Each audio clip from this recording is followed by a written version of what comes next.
won't surprise you to hear that Charlie was LA one of the Weekly. most generous people I've known. I'm sure it also won't surprise you when I say he's also a natural-born penny pincher and proud of it. Scott.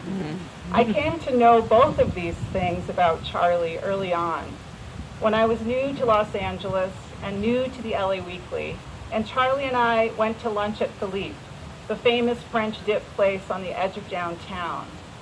Philippe was known for its sandwiches, but Charlie was most excited about the coffee. Why? Because it cost all of 9 cents. 9 cents, Charlie said to me as we stood in line, inching toward the counter. You can't beat that. Despite his frugality, Charlie insisted on treating me to what was probably the most expensive sandwich on the menu, lamb French dip with blue cheese. Charlie said it was amazing. I was skeptical.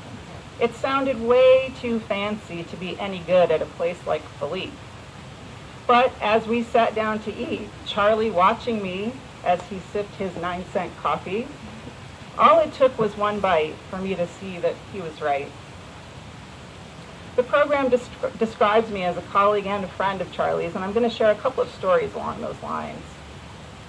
The first one came during my time working with Charlie at the Weekly. He was the news editor.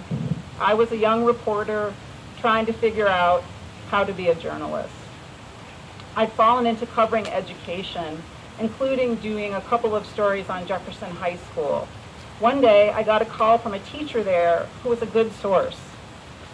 He told me that one of his students, a senior named Ricky, had been wrongly arrested and was sitting in juvenile detention. Ricky was missing crucial days of coursework in AP history. He was missing deadlines for college applications. I got to work on the piece, interviewed the family, wrote up what I thought was a decent story about a kid whose family had done everything to keep him out of trouble and on the right track, only to have him caught up in the system. Charlie took a look at the story and said, "Where's the police report?" And so I went and got it, along with other documents related to the case.